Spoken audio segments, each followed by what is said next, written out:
got some brief introduction to LSAT studying. I drilled a little bit, but then I decided to focus on school, my GPA. And when I graduated, I had already known about this program since last year.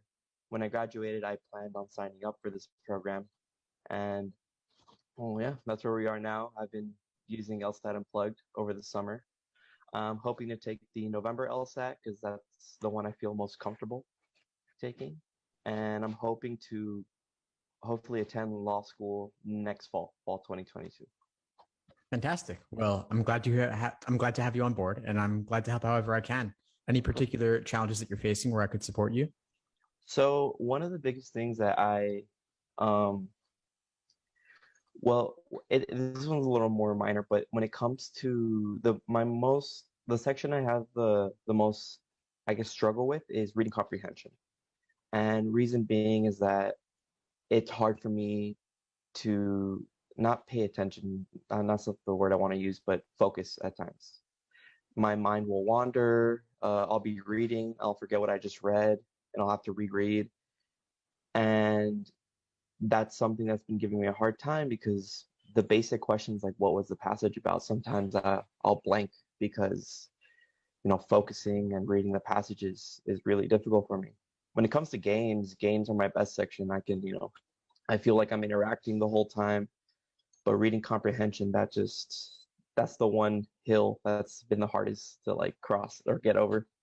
I hear you on that. They're really good at making reading comp boring. Yes. So I hear you on that. And when they ask about like what was the focus of the passage, what was the main idea, what was the author's opinion, it's tough because it kind of directs you towards trying to summarize everything. And that's not really what you want to do.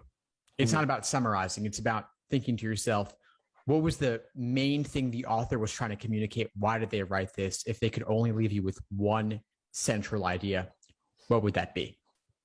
And it's often summarized. It's often, I won't say summarized, it's often mentioned directly in the passage. There's oftentimes some kind of thesis statement. And you've just got to pull out that nugget. Yeah. And I've like seen some of the videos, and one of the things I used to do, and thanks to you, I stopped. I used to highlight and take notes, and I realized even though I was doing that, it wasn't really helping me. It was just taking away from my time. So I took your advice and I started kind of trying just to mentally process the passages rather than wasting time highlighting, because I ended up highlighting half the passage at the end of the day, so it wasn't really helping me at all. Yeah, well, I'm glad to hear that. Yeah, the note taking, the highlighting, it takes a lot of time. The highlighting tool on the LSAT is actually kind of glitchy. It doesn't work that precisely, and so you don't want to be reliant upon it. So I'm glad you've changed your approach there. It sounds like what you're doing is you're finding ways to iterate and constantly improve to get through it more quickly, which is great. Now we want to help you hone in on exactly where's that key point where they give you what's the main idea. And if you, after you read the passage, you want to be able to walk away from it and say, okay, well, in these 3 to 5 words, I'm just going to lay out for myself why the author write this. What's the main point? And prephrase it so that when that question comes up, as it typically does, you'll already have your answer in mind. Yeah. And, and that's so that's the, I guess it's one of the obstacles I've had, but the biggest one is a more general one, and I'm pretty sure you've spoke to hundreds of students who have this, is just the test just gives me anxiety. Like I'm so nervous for it, and it's one of those things where it's like this big giant I have to deal with. It's like standing in front of me, and sometimes I lose motivation at times to take it because I'm like, oh, what if I don't do well enough? What if I mess up? What if I get a really low score? And I guess sometimes it's I feel like it's better to study with motivation rather than fear. And sometimes I feel like I'm studying out of fear of not doing my best. And that's like my biggest issue in terms of the exam. I hear you on that. Yeah, I mean, the LSAT's important. No two ways about it. And people don't always achieve their best. We hope that you will, of course. But sometimes you score your average, or sometimes you score below your average. And that's unfortunate, but the good news is that you can retake. it's never riding all on just one test date. Do you have a target test date in mind right now? So my target test date is November. It was originally going to be October, but the first month of studying was kind of sporadic because I also work full time. Um, so I decided to move November so I could at least have maybe 3.5 months to study. And the way I kind of had planned out was depending, well, not depending, but I was hoping to take November and then January, depending on the score I get in November. A majority of the schools I'm applying to, their application deadlines are around February, March. So I want to say I'll be okay, but I'm not too sure. Well, virtually every school will take January LSAT results. I can't think of a single one that doesn't. And reach out and ask if you're concerned about it. Just reach out and ask. And you look at when the January LSAT is, when do scores come back? They haven't released an exact score release date for January from what I've seen, but you can ask law schools, hey, like given your deadlines of February, whatever, will you take January results? They'll probably say yes. At least that way you can remove any concerns around that. I can tell you that January LSAT is right smack in the middle of the cycle. It's certainly not late. Mm-hmm. And so there's no real downside to taking January versus November. If you can get even just a point or two more, it'll make it well worth going for January. And sorry, go ahead. Oh, no. So my question was, would you recommend just taking January or seeing how it goes for November and then trying to retake in January?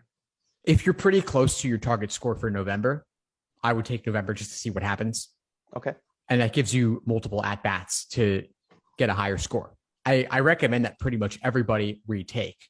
Why, unless you got a 180, why wouldn't you take it again and give yourself another shot to do better? And if you don't, no big deal. They only take the highest. All right. And I guess my last question, in terms of a personal statement, I had a draft that I wrote when I was in the program, and the draft essentially had to do with my grandfather being a judge, and that inspired me to do law in the long run. But I have been seeing kind of the LSAT Unplugged post as to what personal statements, the routes to take for a personal statement. So it's kind of a long-winded way to say that, in terms of my personal statement, would it be wise to mention kind of my influences as to why I want to go to law school, or should I hone in on a specific experience or event? I would always recommend honing in on a specific experience or event. Otherwise, you run the risk of trying to include everything and summarize, which means that you can't go as deep in any one area. The other thing I heard in what you said regarding like judge family influencing you, that's fine, but you want to make sure that you bring it back to yourself.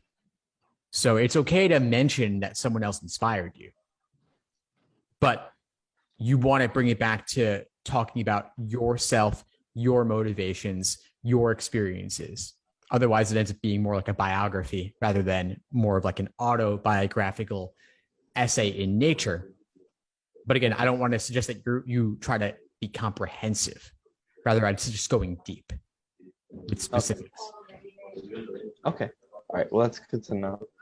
Thank you so much. I think that's all I have in terms of questions. Thank you so much for speaking with me. This really was helpful.